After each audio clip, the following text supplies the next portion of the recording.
Hi, my name is Amy Trumpold, and this is my final research presentation for educational research at Morningside College. A little background information about myself. I am an elementary special education teacher. This is my 7th year teaching in special ed. I have my bachelor's in elementary education and endorsements in Strategist 1 and 2.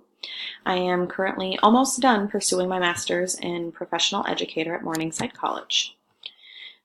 My research topic studies the outcome of at-risk elementary students' listening comprehension using shared reading lessons.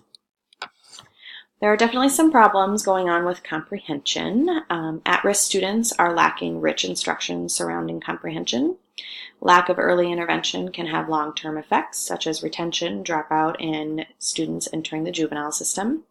I had a strong interest in this topic because a lot of my students receive instruction more so on how to read because their IEP goals are on fluency and not comprehension, and it's less focused on the understanding of what we read and what we're learning about in the comprehension component. And I knew that that was missing, and because my students are more on the end of self-contained, they are missing that component from their classroom, and therefore that was something that I needed to be providing for them. Existing research indicates that literacy instruction can help enhance the quality of life for all students. It can increase community participation. Students can become less dependent on others, gain new knowledge, explore new ideas, participate in leisure pursuits, and make their own individual choices about learning to increase those employment opportunities. Beeman, Buckingham, and Weldell state that children from disadvantaged families have difficulty or deficiencies in the area of phonological awareness, vocabulary, and oral language. So research definitely points to at-risk students having a problem with reading comprehension. A little bit about shared reading and what we do know about shared reading. We know that activities and exposure to books in early developing years can lead to enhanced oral language and vocabulary skills. Lico, Roberts, and Wilkerson revealed that literacy instruction predominantly uses words printed on flashcards as opposed to interaction with grade level lit for students with significant cognitive disabilities, which is what I found personally with myself. Not the flashcards, but the more of how to read and not the exposure to grade level lit for them. This can have negative effects on the comprehension for students. Compelling evidence indicates that vocabulary discrepancies emerge early, relate to later reading comprehension difficulties, and are stable in the absence of intervention. So that is why that early childhood age is really crucial, that 3, 4, 5 age, to be hitting the exposure to all literacy and talking, using vocabulary, exposing kids to that language. By the end of 3rd and 5th grade, children are expected to independently read and comprehend grade level text proficiently.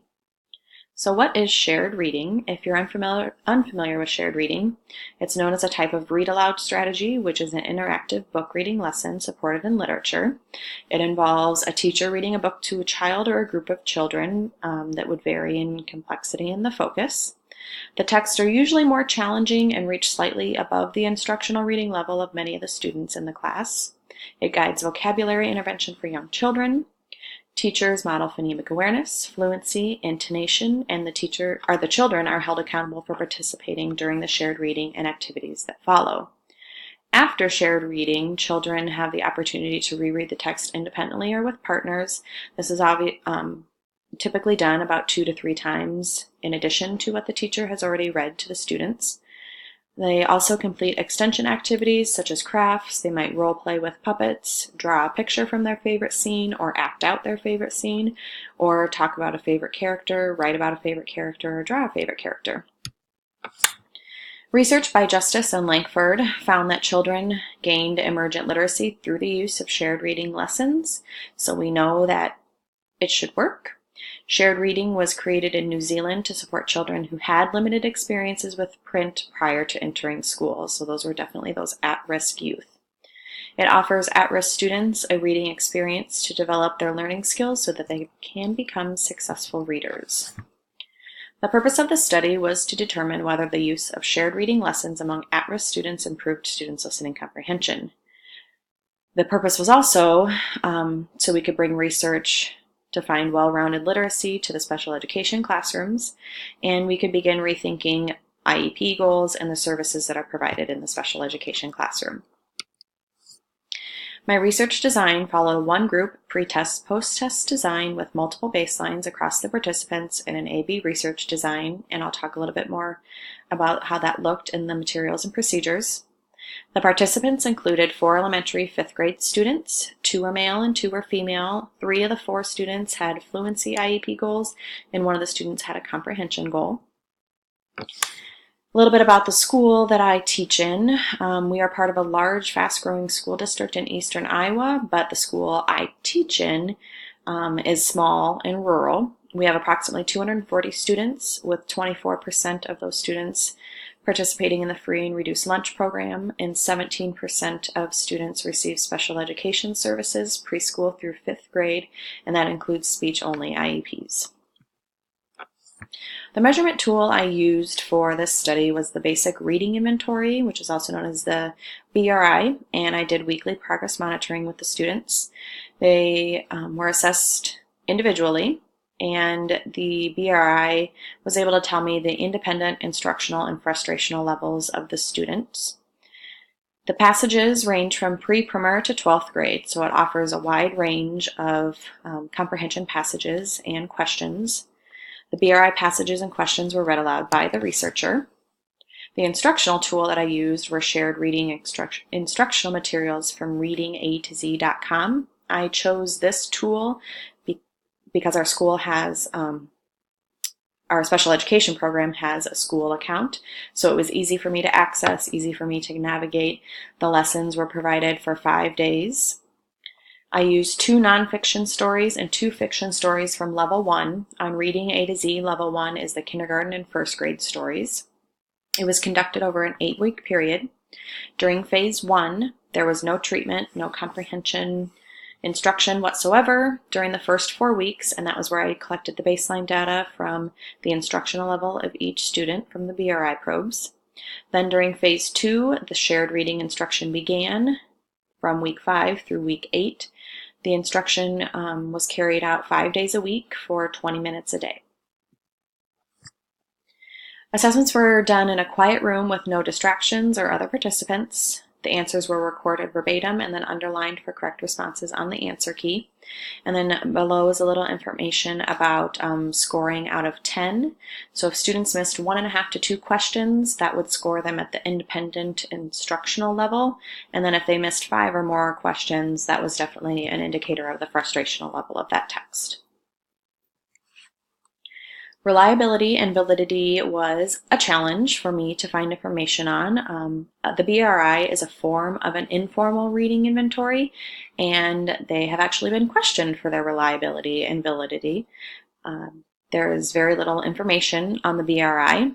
One of the most recent studies that was done was comparing practicing teachers and how they scored the BRI versus pre-service teachers, and there was definitely a difference between what we would call the expert teachers, and then the pre-service teachers.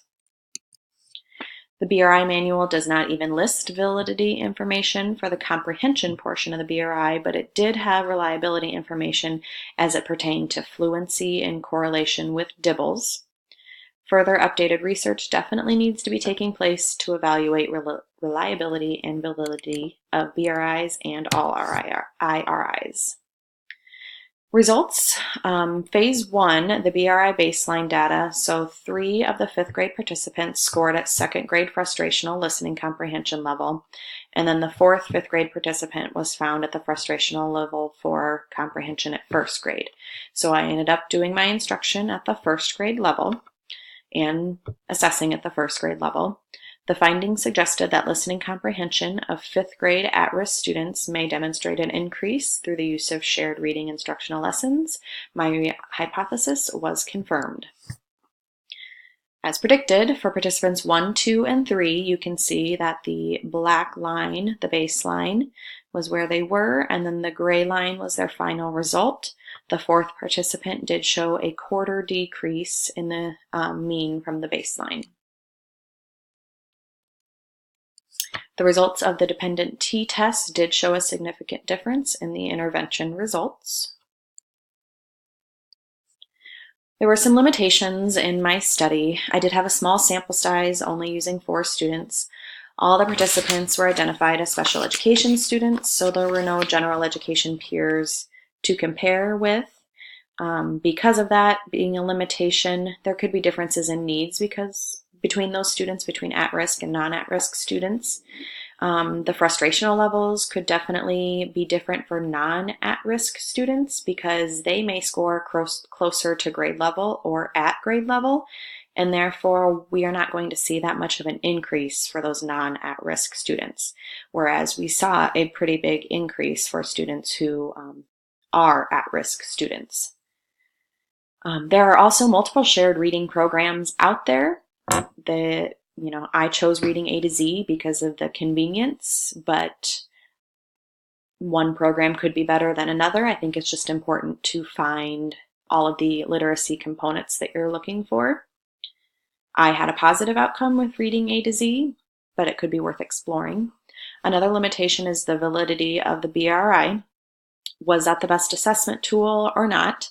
That is a good question because comprehension assessments are pretty hard to find, or they're very challenging. For example, I needed to get down to the first grade level, and most comprehension assessment tools don't even start until the second grade level. They're usually more lengthy. The BRI is only 100 words, whereas some other comprehension tools are 350 plus words, and they're lengthier. They can get into multiple choice questions, which I wanted to avoid a guessing game with my students because a lot of those special education students really rely on guessing, and I wanted to be sure that I was getting some more accurate answers by getting their oral response with the BRI. Further research definitely needs to be done on those limitations. What are the best shared reading lessons or instructional materials to be using? The assessment tool should be further explored for validity. It's definitely worth exploring those more challenging texts, in my opinion, just to see kind of what those results indicate. And then definitely worth doing further research comparing at-risk and non-at-risk peers.